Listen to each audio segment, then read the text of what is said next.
Ano daw po ang nangyayari doon sa guardian angel pag na-possess na ang tao?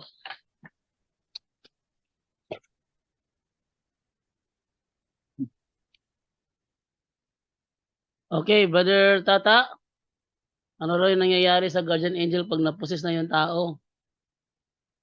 Sandali lang.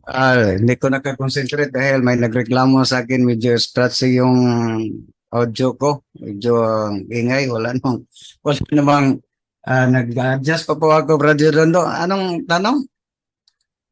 Ano daw nangyayari sa guardian angel pag napupusis daw yung tao? Ano ang nangyari sa guardian angel?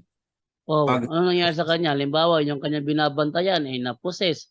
Ano daw ang ginagawa ng guardian angel? hirap na tanongin. So, so ang alam lang natin dahil yun, isa sa mga uh, personally ha sa akin, pag may pagkataon nga ako lang ang mag-deliverance, walang maka-assist na kasama si Brother Del sa team.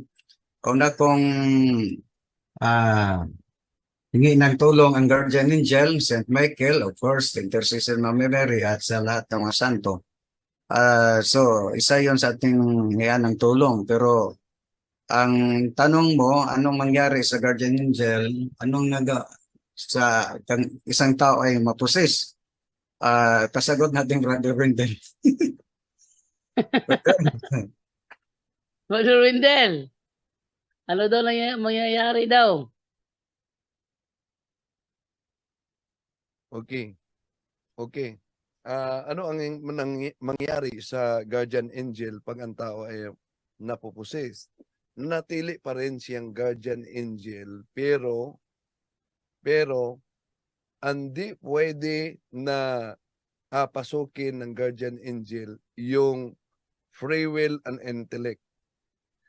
Yung pagpupusis ng fallen angel sa katawan ng tao kahit may guardian angel, pinahintulutan yan ng Diyos upang malaman ng karamihan, lalo na sa biktima, na may bahagi sa kaniyang buhay na nabuksan na hindi niya alam.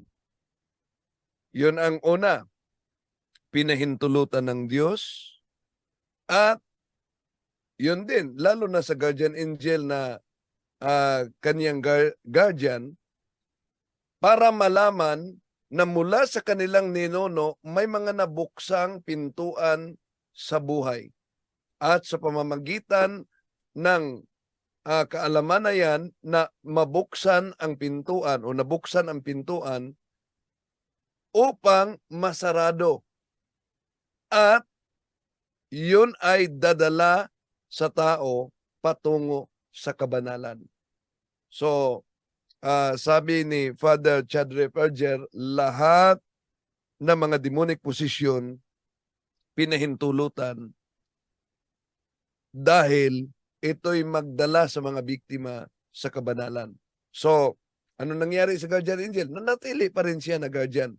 Ngunit, pinahintulutan niyon ang demonic posisyon dahil may mga bahagi sa kanilang buhay na di nila alam na nabuksan nila.